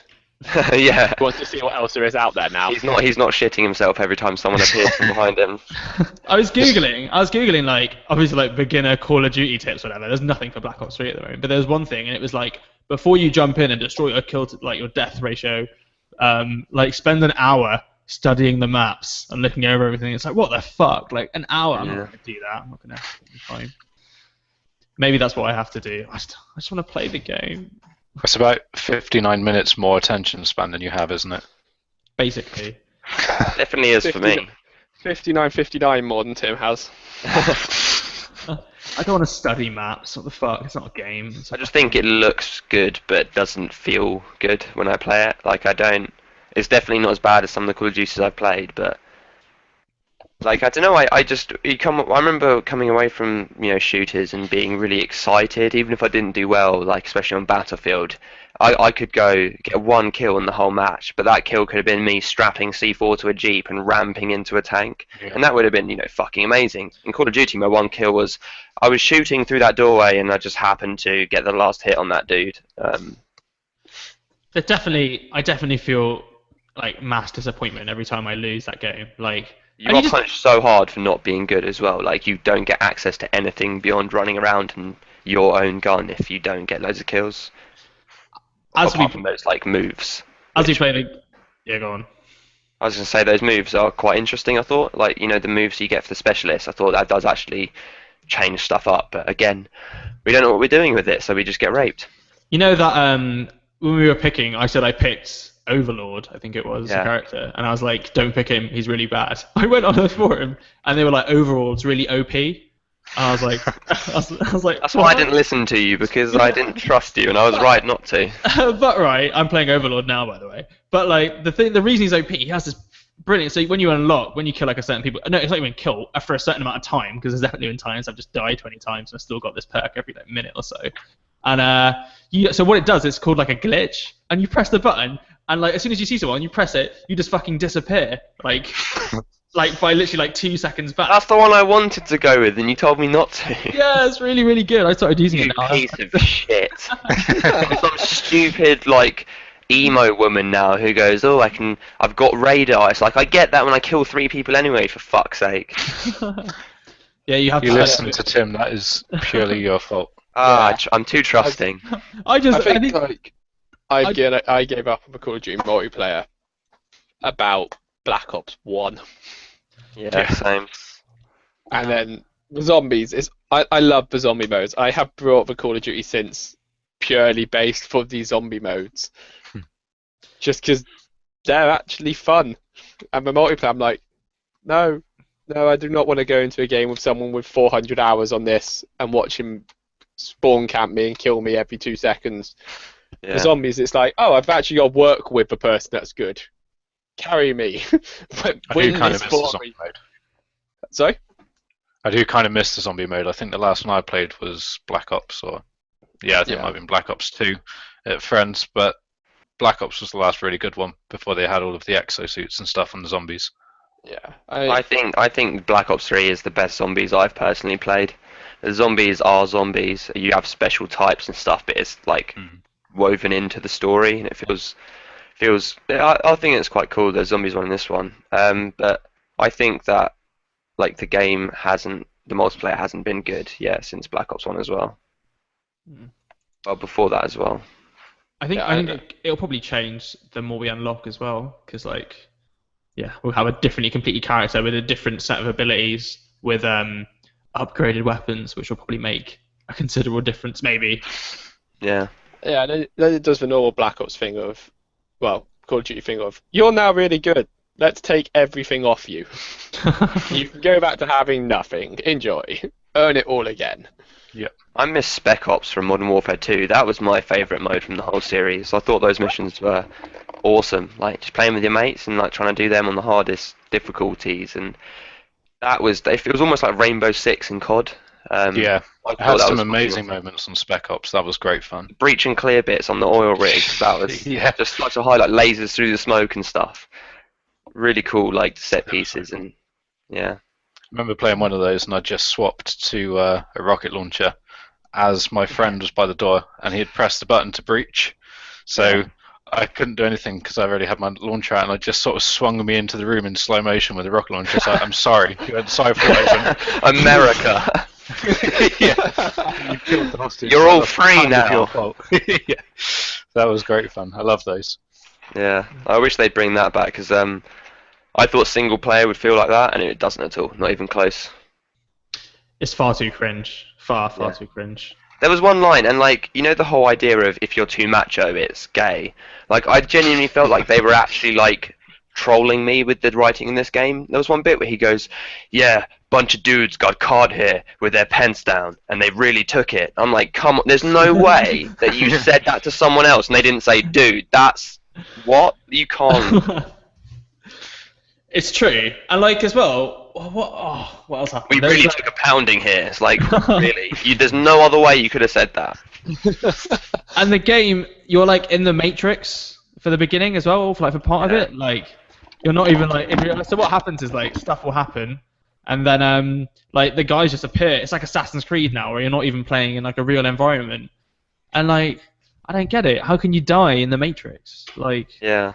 Have you not seen the film? You can die in the Matrix. Yeah, but like you can't die. I mean, I know that's spoilers, but people died in the Matrix. I watched that film. But they should be able to. Well, that 3 films. That one film, and a cool little animated spin-off, and that was it. And we disregard the other 2. Yeah, I don't know what you're even mentioning. It's gonna be okay, Jack. It scarred you that much. Oh, you're triggering me. And of course, as well, I did enjoy the other 2, but I'll keep that quiet. Yeah, but you seem to like, I don't know, what's a nice word for it? Trash, I guess? Well, I don't know. Tim just is trash. I think I have just like a more in line taste with like everyone else. Maybe. I thought the general consensus was the first Matrix was alright, the other 2 were complete shit. Yeah, I'm pretty sure that's definitely the consensus. I'm pretty sure that's what the general population think about the 2. 3. No. Maybe some. Valid. Tim's the presenter, he's right. Don't question the presenter. So as well with Modern Warfare with Black Ops 3, there's one of the bigger things is Treyarch have announced official mapping and modding tools coming out for PC, alongside with unranked dedicated servers, which means that they're actually going to be focusing on PC gamers quite a bit, and that's coming out next year, they've said. So be interesting to see the modding and stuff and what maps people will make, because that could open up to even more of the same but a bit different stuff. And I think people could make stuff with the free running as well. I mean, there's free running levels and stuff. I think we can see some quite good, unique type of content for it, and it might have a bit more longevity to it than the other games, which would be quite nice. As long as you can make zombie maps, I'm happy. Literally all I want from that entire game is more zombie maps. Yeah, I imagine people would just be recreating like Der East and stuff unless they have not already put that back in. Just some of the really iconic missions. Yeah, that'd be awesome. I think what would be quite cool is if they really open the modding up beyond just maps and stuff. Some of the best games that have come out have been from mods, like Dota started off as a Warcraft mod, and then DayZ, one of my favourite games of all time, was also a mod. And I think when you have cool mechanics in the game, because I do think the mechanics in Black Ops 3, I think the movement does feel very easy. I've had no problems. I've been able to wall run, like not as fast and as well as others, but I can do it. And I think that if someone could design a gameplay experience that really took to heart the wall jumping and the wall running and the jetpacks, because the shooting feels fine, it's still Call of Duty shooting, there could be a really good game that someone could make in that. Brink. Well, yeah, I thought Brink was a buggy mess, but it was a really cool idea. It was a cool concept, just badly executed. Yeah, I think that that game can still be good. It just needs to work well, if you know what I mean. It needs to feel fluid. Yeah. Which obviously Brink didn't at all. I'm teleporting. Help me, please. It was quite fun watching my friends sort of wall run upstairs because they couldn't always detect whether you're on a wall or a staircase, and like doing a really dramatic duck and slide underneath just a really small outcropping bookshelf, like sort of 50 centimeter bookshelf. Just slide under it like you're about to avoid a car or something. Like, yep, it is a buggy mess, like you said. Yeah, which was a shame. But Black Ops 3, like, my criticisms of it, none of them are the game is unresponsive, the game is laggy or buggy. My main criticism is it's not inventive with its gameplay experiences, so it's cool that they are doing that, I think. I'm quite surprised, actually. I never really thought COD would get that kind of support. Yes. I think your main criticism is completely different to mine, then. Which? What's that? Well, I still can't run the game, so I launch the game and just get all the sound files thrown at me, and then a black screen. I'm like, well, what do I do now? And then it crashes. I'm like, oh. Just listen to the pretty sound. That's what I do now. Okay. There's been a lot of people complaining about technical stuff. I mean, because I haven't had it, I can't really comment on it. Apart from my PC did die after a bit when I ran it, but that's because my PC's bad though, and like I still got the case off. And if I leave the case on, because when I moved house and I had the case on the PC, and it got too hot, and then it just shut down. I was like, oh yeah, I forgot to take off the side of the PC. So what keeps it alive? That's not okay. That doesn't sound good. No. But then, do we really expect anything more from Tim? No, I guess not. And it's broken. PC Master Race. Oh yeah. Anyway, moving on to Destruction. The other night in the UK, it was bonfire night. Did anyone go and see some fireworks? Anyone look at any fireworks? No, I had to protect my cat in the bath because he gets scared of all the noisy people with their stupid drums and boots and loud explosions constantly. My neighbours were fucking loud as well with they had like fireworks just going up all night. I thought some of them were gonna throw them out my window. Luckily, it was the same night that Call of Duty came out, so it didn't. It sounded the same all night for me, and I could just have my speakers on. And I don't think my flatmates realised that I was playing. I just thought you were setting off a really tiny fireworks in my bedroom. And yeah, so with fireworks being fairly recent, I thought it would be mighty good because everyone who watches us isn't from the UK. It might be good to give a bit of a backstory about where what is bonfire night? So I have a sentence that it's on the 5th of Whole November. sentence. It's on the 5th of November, which is the anniversary of the Gunpowder Plot, where Guy Fawkes tried to blow up the Houses of Parliament. So because of that, in Britain, we all set fire to things, and No, we set fire to him. Just in general. we do set Set fire fire to to the him. dude. And it's celebrating the fact that we foiled the plot, isn't it? And not that. Is Guy Fawkes like a terrorist, isn't he? It's a reason to set shit on fire. Like, at the end of the day, it's just because people like loud noises and burning. Like, you could have put like a Basically what big we've tire up established there here and is- gone, hey, fuck that tire, everyone, let's burn it. And everyone would be like, okay, let's do it. Yeah. Everyone from England is a secret arson. Is basically what we've just Yeah. established. Pretty much. Some guy years ago tried to blow some stuff up. So to celebrate it, we're gonna blow some more stuff up. Do you know since from 1928, the Houses of Parliament still search the basement where Guy Fawkes was in looking for explosives, and they do it every year, and they do it with lanterns as well. So maybe it That might be sounds more- like extreme paranoia. It's just tradition, right? We find it hard to let go of our traditions. That's true, I guess. So, getting to my very long-winded point. So, as technology gets greater and greater now, we're seeing a lot more interactivity in our games. If you remember GoldenEye on the N64, that was the first game to introduce when you shoot, if you shoot at like someone's arm or someone's head or someone's leg, it was the first game to actually do detection on that. So whether, but it would do limb detection. That's probably a really fancy name for it that I'm forgetting.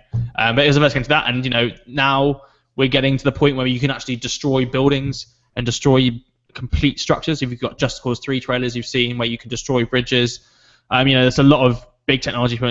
There's in Crackdown 3, they're using the ability to destroy buildings through the cloud, and they demonstrated sort of real-time building destruction back in 2014.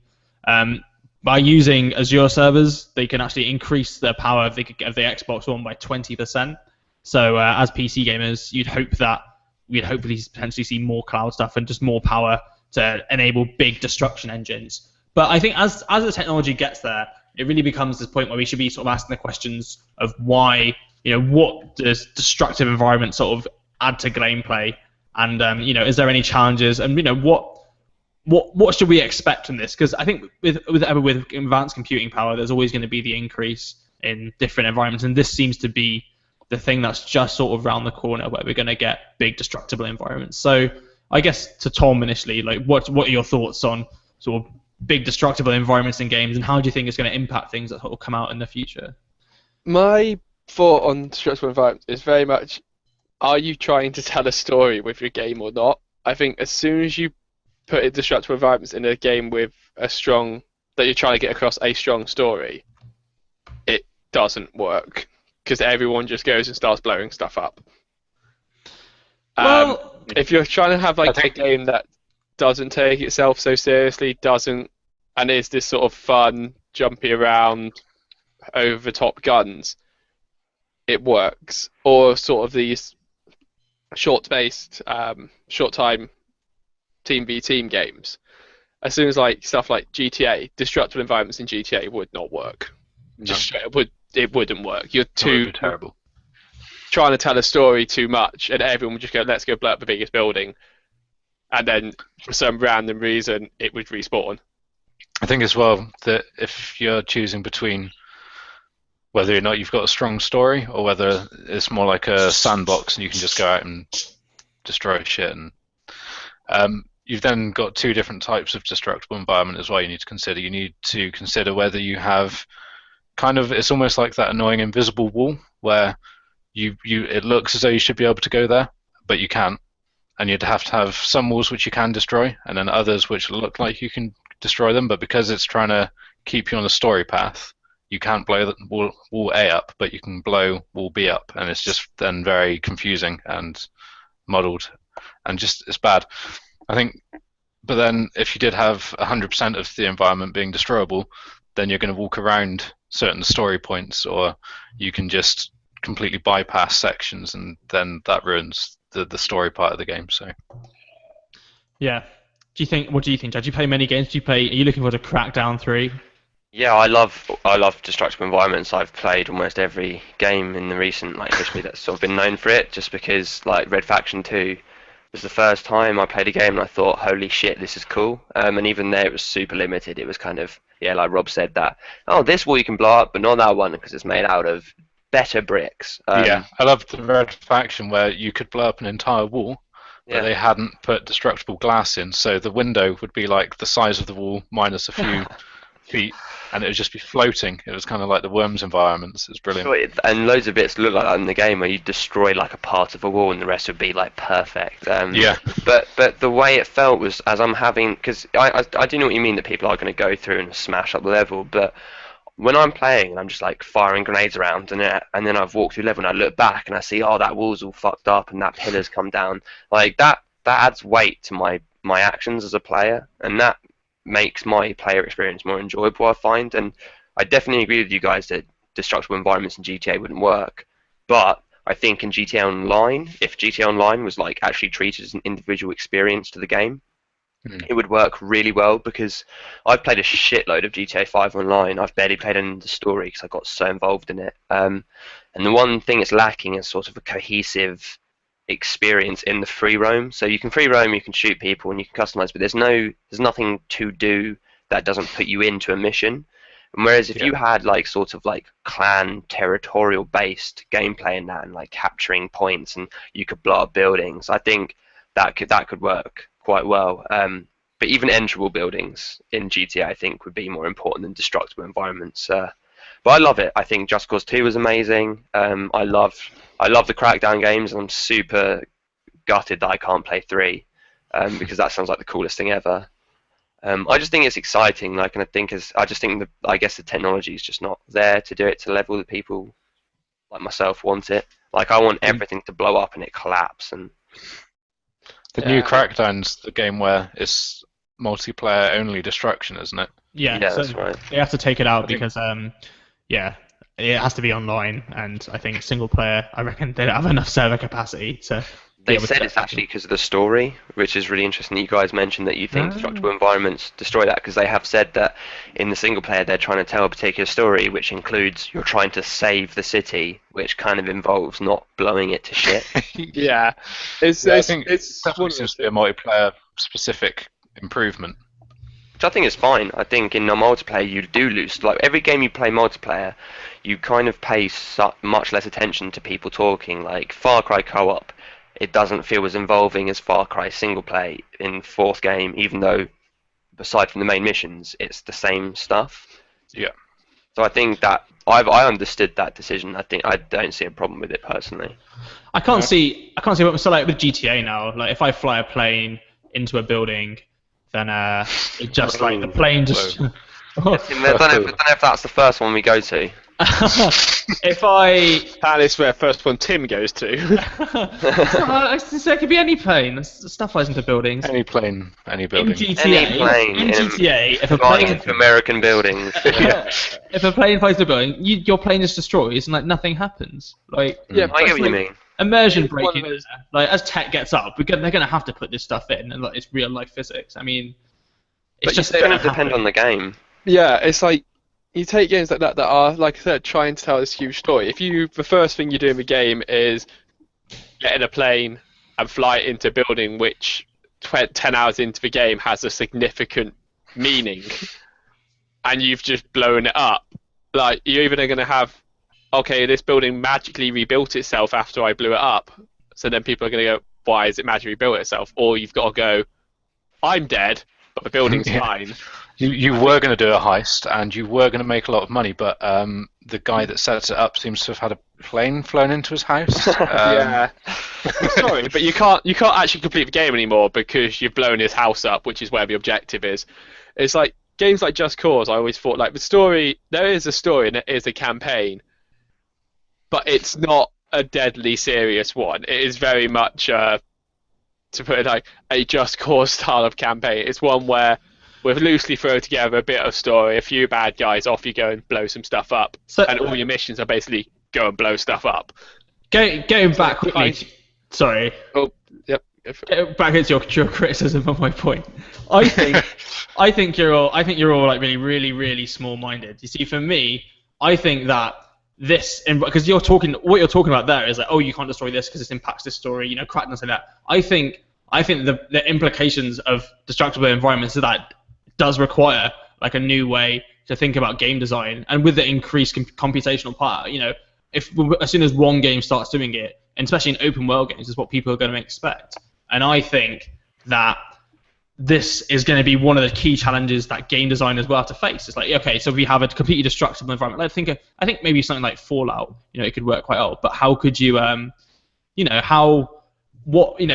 is going to be where we're moving to. Because as technology gets better, as people want to be more immersed, people want more realness in their games, this is going to happen, and this is going to get integrated. So I guess as a game design, how do you structure missions around this? Like, any thoughts on that, do you think?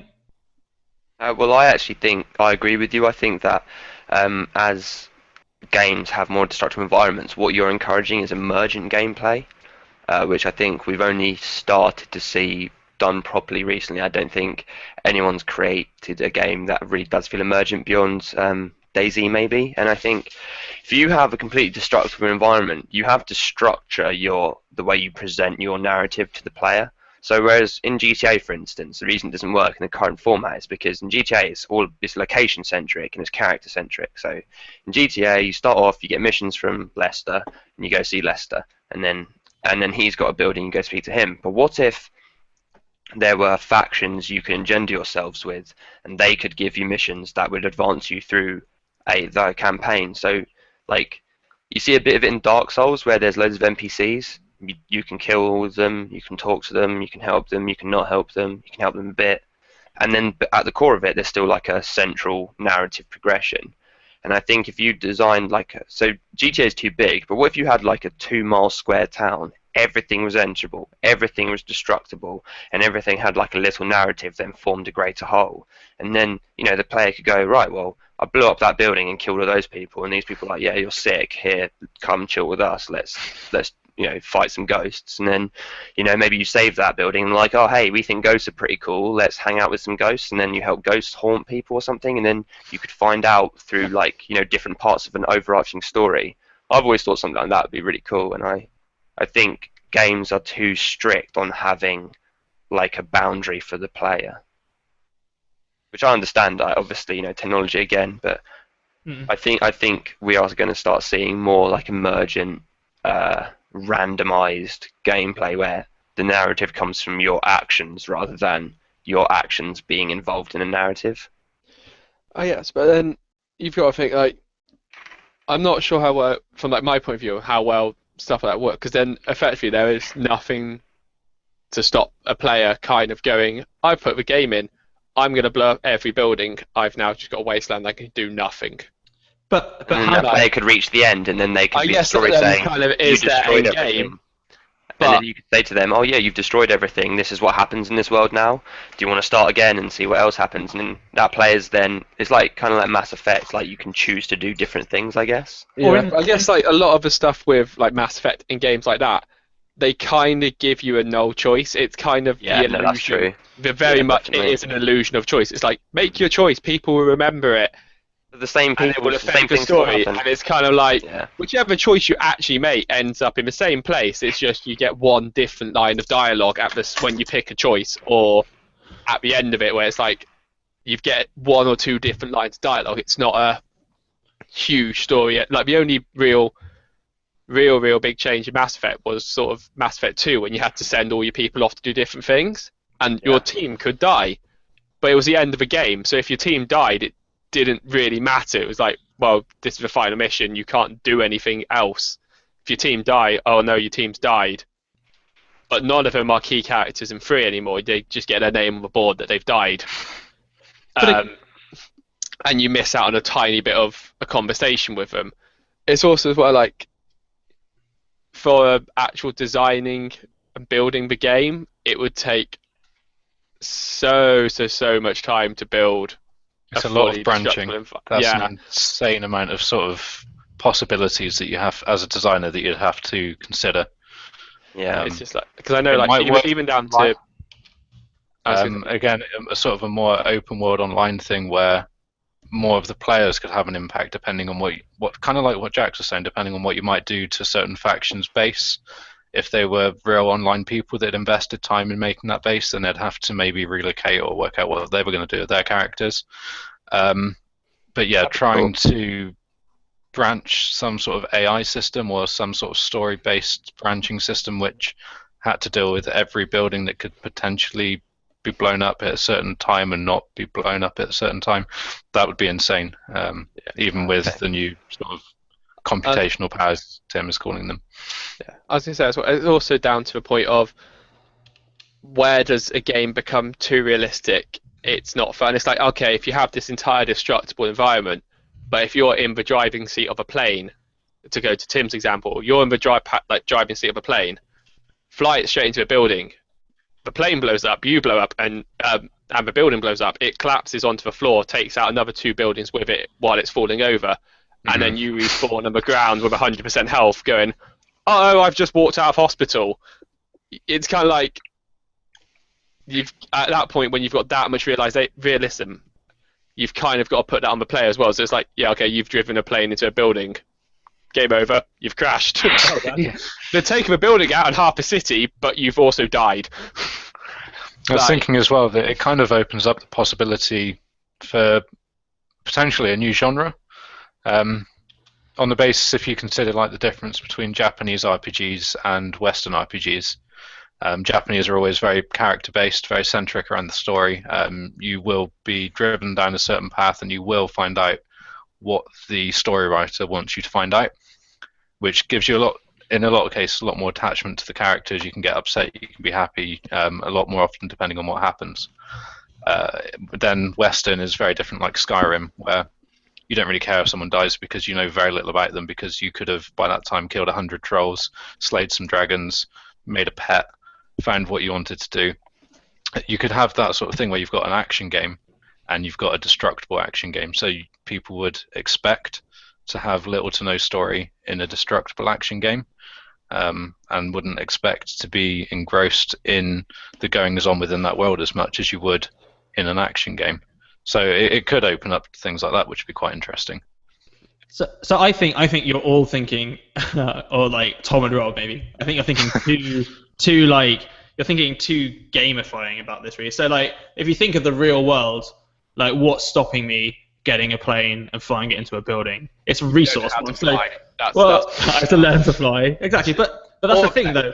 If I'm in GTA, you know, say the whole world is destructible. If I have a shotgun and a pistol, you know, I'm not going to be able to destroy the whole world, am I? I mean, but the fact that it is destructible. I mean, it's the same thing with like Resident Evil, where you can kill bosses in one shot with a rocket launcher. But the fact is that you can only buy a rocket launcher at certain points. Just because someone can do that doesn't mean that they're necessarily going to, and doesn't mean that you necessarily have to give them the tools to do that. Like you said, if I fly a plane into a building in GTA, then I instantly die, and that means I have to row back and respawn to a point before where that actually happened. So I think, you know, as well as you're structuring a story, you don't have to necessarily give everyone all the options all the time, even though you could potentially do what you want. And I think that's the way it'll probably become more naturally into games, where you know you'll have the options to do something, but you won't necessarily do it. You know, with that way you could assume something like, oh, I'll be able to blow up this wall at one point, but you know, I don't have a rocket launcher or a grenade or anything. You know, if you crash a car into a building, you just want to see the wall sort of dent in a bit and go in. You're not going to be able to run through it. And I don't think technically it would be, you know, by limiting player through what they can access. I think we will see it coming in more gradually, and I don't think that a lot of the implications of story, you know, people destroying a whole world, will necessarily happen, because that's real life. How do you stop people walking into an airport and shooting people? You take the gun off them and you shoot them and frisk them before they go in, and they go in. Like, that's a very realistic way you could potentially just counter a lot of the things that people do by putting in more realistic description, or more realistic restrictions than you get in real life. Maybe. Yeah, but you can't necessarily promise people everything and then take it away from them. That's like the number one way to annoy gamers. Look at all this stuff, and you can't do any of it. Well, people get annoyed when it's like, oh, look at this tech demo video. I mean, when the original Assassin's Creed came out and the whole trailer, tech demo stuff, he had a crossbow, and then in the final game they took the crossbow away, and I just remember this huge uproar because they took a crossbow away. That literally was used at one point in the video to shoot someone. If you then went, we've got this entire world, everything's destructible, but you own no explosives, so you can't blow anything up. You're just like. Have fun denting all of the walls with your car. Yeah, I think at that point you'll just annoy more people. There's like, you can't promise them the world and then take it away from them. What you're promising them is real life, though. That's what real life is. Yeah, but I don't know. I don't know if people necessarily play games to simulate real life. Or to get I know I do. That's why I play games. Life was shitty and boring, so I was like, I'll simulate these cooler lives here. Yeah, but that's the thing. It's like a super life at that point. You're not necessarily going, I'm going to simulate life and play a game where I'm going to go to work every day. Or you play games like Skyrim. Like, Skyrim is not based on real life. You play Skyrim because it's I want to go around, I want to go around and blow up buildings and see them crumble, and I can't do that in the real world because apparently I'm not allowed. But so you guys made some really good points. I think about the difficulty of story and narrative, but I don't think that gameplay as a whole. I think emergent gameplay needs to be considered for it. So you need to build a gameplay experience around the fact that, like, yeah, maybe there is no AI, maybe it is just other players building their bases and you're blowing it up and stuff, and you allow for the narrative to be in the meta rather than the other way around or something. Because I really enjoy Destructibility. Red Faction Guerrilla, for instance, had it on really low scale where it was just buildings, but it was every building, and that was awesome. And you could destroy everything, but what would usually happen is you know, again, like Tim said, you have limited resources, so you can't literally just rocket everything, and then you sort of sledgehammer through a wall to get to a guy and shoot him. And I found that instead of being like, oh, the base is laid out like this, I thought, well, actually, I want to come in through here, so I'm going to blow my way in and stuff. And that was really fun, and I was okay with the limitations of what was destructible and when I could do it and stuff, and when it was like, no, you can't do that. Yeah. Well, going on that point, it's like, what's the new Battlefield game? Siege? Is it Siege? Siege. Where, literally. Rainbow Six. Rainbow Six. Is it Rainbow Six Siege? Yes. Yeah, that's one. I know what I'm on about. I swear. Like that one where it is like, oh yeah, you can blow up where you want. You can walk through. I think stuff like that works really well. Yeah. Purely based on the fact it's a short-term 10-15 minute turnaround. That's your campaign. That's your story arc. Blow this wall up, save a person. Off you go. Like, if the story arc's like that and it's this turnaround, then it's great, and it does add so much to the game. It adds absolutely huge. When you're going to have this game with a 30-40 hour story arc, yeah, and that fully destructible environment, I think that's when you're going to end up with the difficulties from not a technical point of view, because, I mean, technically, software-wise, it's doable. There's enough. I mean, you probably have to have a big computer to do it, but it is kind of doable to create a fully destructible world. But to then add a story arc, a gameplay on a 40-hour, 50-hour game is kind of, it's just so much branching and stuff like that for it to do. That makes Bad any Company sense. 2, yeah, no, you're right, because Bad Company 2 did that so well. Yeah. Yeah, like the way that I'm pretty sure there was literally like 1 or 2 or 3 buildings that couldn't be destroyed. I remember White Pass was my favourite one, and that had loads of little houses. And by the end of the match, like, these houses would be rubble. You'd be in the top of a building, you'd hear a tank going up, you'd feel the wall explode. Your controller would vibrate, your headset would be going off, and you'd turn around and the wall would just be open there. And when you're in a building and it collapsed, those moments were really exciting. And what I thought was weird is that on some of the lists I was looking up about destructibility, it was like Battlefield 3, Battlefield 4, Levolution, blah, blah, blah. But I thought Bad Company 2 Destruction was so much better because it was every building. Like, you could destroy the whole level, and by the end of the level, you're like, yeah, shit, we did just fucking wage war on this bitch. Yeah. Yeah, stuff like that where it is team v team, 20-minute, 25-minute matches, full destructibility levels work, because you go in, you blow everything up. There isn't really a story arc, 'cause it is kill the other people as fast as you can and don't die. Like, that is your story arc, and that works perfectly well.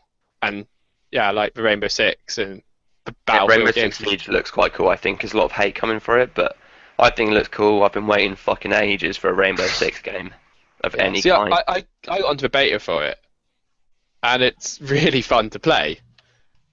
But it is one of those, like, that's your Destructible story arc, a 20-minute. It's not this huge. It's not like, oh, you've blown up this house 2 missions ago.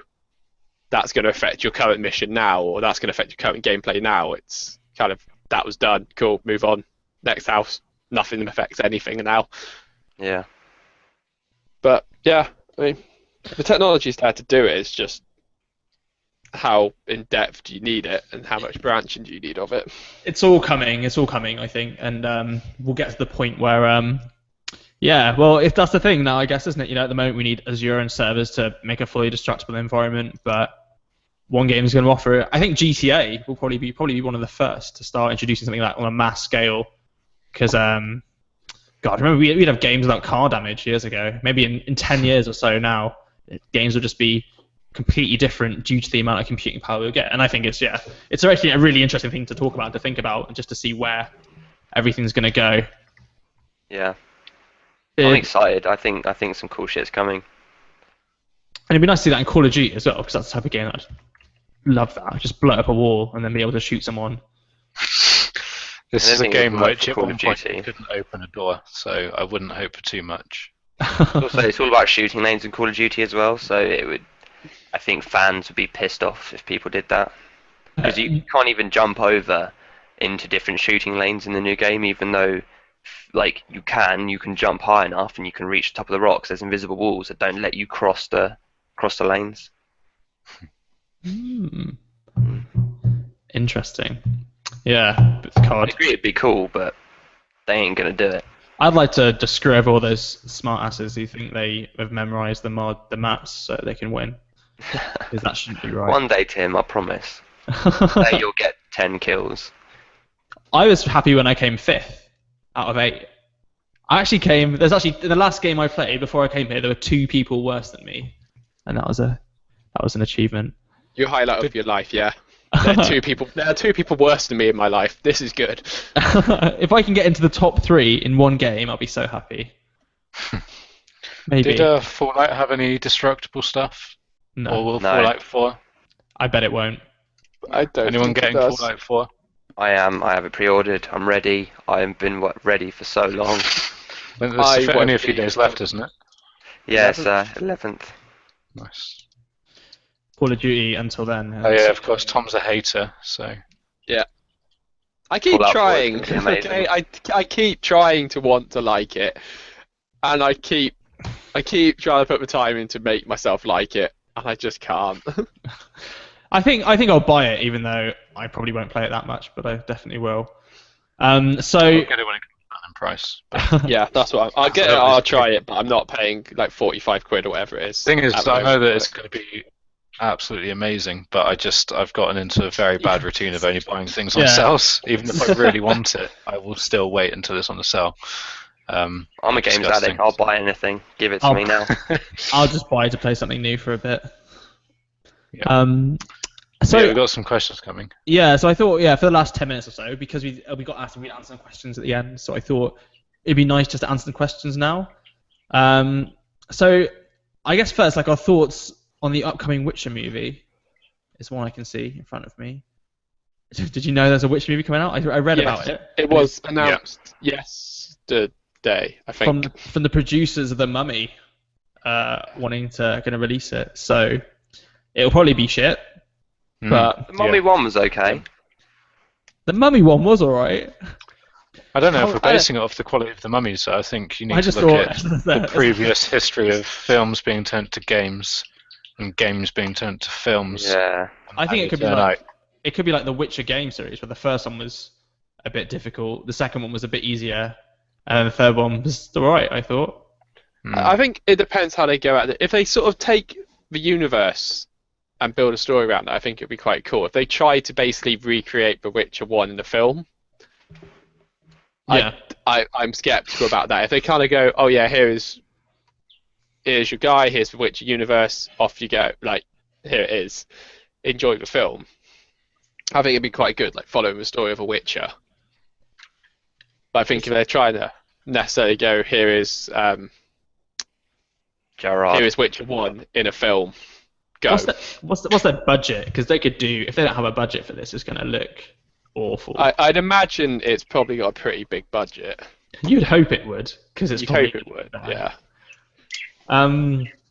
What about Prince of Persia? That was a pile of big old dog shit. I didn't even Right in my mouth. I mean, this is the thing that people keep forgetting, is that they're not the same medium. You have to stop trying to, one, compare games and movies, and two, making them into each other, because they're built in different ways, focusing on different aspects. But yeah, Control your birds, Rob. I'm trying. They're not normally that noisy. Just angry. Just angry at each other. Someone's asking if we'll play Left 4 Dead live stream. Or Left 4 Dead 2. Yeah, we should do that. You mentioned doing a live stream of a game. I've I played think a lot of Left 4 Dead 1 and 2. I will take you boys through expert. Let's do it. I As actually soon as played. it's on a sale, I'll buy it. What? You can buy like what? How much is it? Like £5? It's like a couple of quid brand new nowadays. I know, but it needs to be on sale to make it worthwhile. There was It'll a be game on on sale. Steam the other day, which was like 15p, and I didn't really want it, but I was tempted to buy it because it was 90% off, which is insane.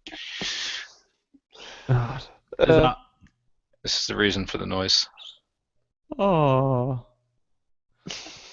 But yeah, we can stream Left 4 Dead 2. I actually played lots of Left 4 Dead 2 at uni. I was alright at that. It's a good game. I've played it before. I've just, yeah. You just always. What are those things called that you like? That like sit down and they're like really. They're like women, aren't they? What are they called? Witches. Witches. Oh god. Yeah. Oh yeah. Always shoot them. Isn't that what you do? No. You crown No. those bitches. Yeah, I was going to say, you try not to fight those ones. You walk up behind them with a shotty and just pray to God that RNGesus is on your side.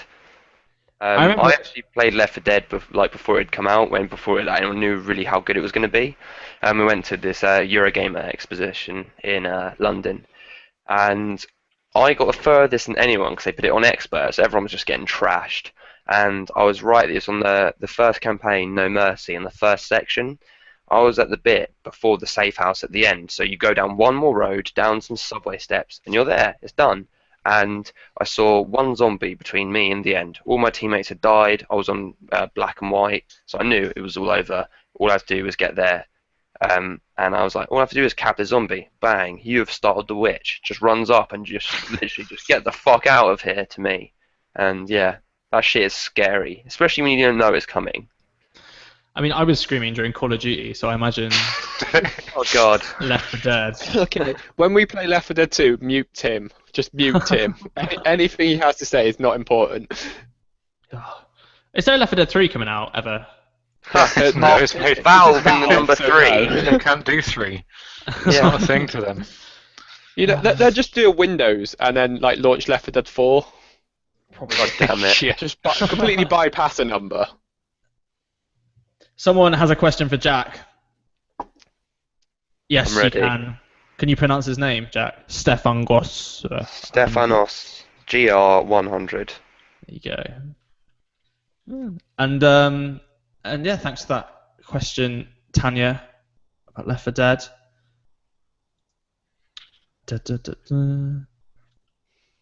Technically, he's already asked me a question. He said, "Can I do it?" Hey, can I ask you a question? Yes, one.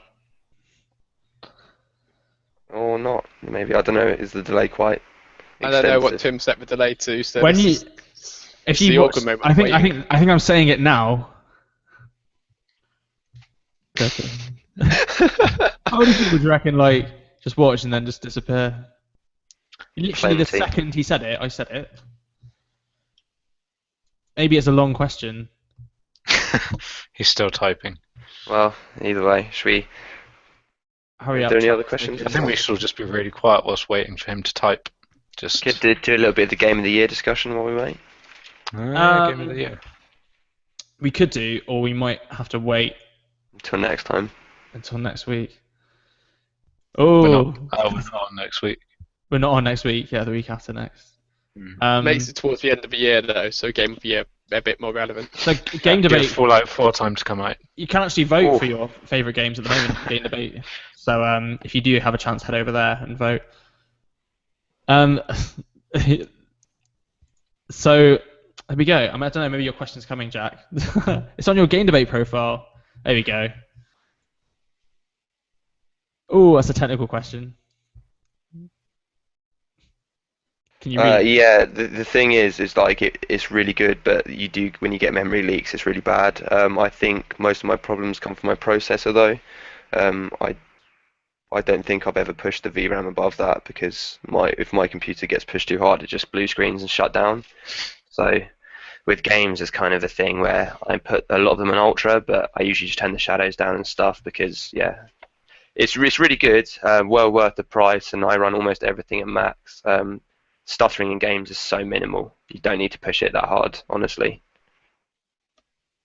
Cool. But, if you want more technical answers to that question, I'm not the one. I just throw my money at my problems. That's what I try and do. I can't be bothered with computers. As long as the games play and they're cheap enough, that's all that matters. Cool. Well, thanks everyone for joining today. Thanks to Tanya, to Stefan. I've got to pronounce everyone's name now. To Shahirja, is that right? Whoa. There we go. And everyone in the chat for watching. Next week, we are taking a bit of a break, as we've done 5 weeks consecutively doing a live stream. So we're going to have a week off. And Some of us have. Yeah, some of us have, definitely. And we're going to have a bit of a review and see how everything's going. And, maybe probably some big improvements after this week. So have a good 2 weeks. This will be the longest time you'll have to go without seeing our beautiful faces. But I'm sure you'll survive. You can watch this all again on YouTube as well if you've missed part of the show. And we'll also be putting up individual YouTube videos every day next week. And we're also going to be live streaming a bit on Twitch. So if you do follow Game Debate on Facebook or Twitter, keep your eyes on that, as every time we do a live stream, we'll be doing it on there. So thanks again to everyone for looking and for watching. And we'll see you again in a couple of weeks. Cheers, guys. Cheers. Bye.